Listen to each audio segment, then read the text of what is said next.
No, I haven't posted in a while. All I've been really doing is wiring and putting some of the trim on. I'm waiting for more new clips to put the trim on. The rest of it.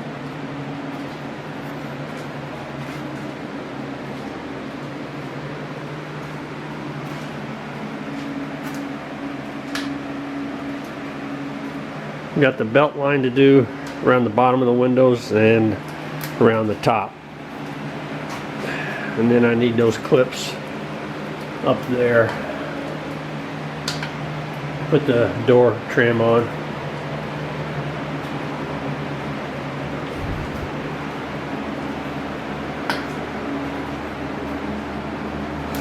Front lights are all wired, horns wired. I still have to wrap the wiring harness once it's done. Most of the engine's done.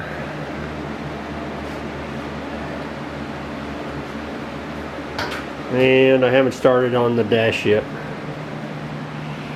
So it's just a mess of wires. That's it for now.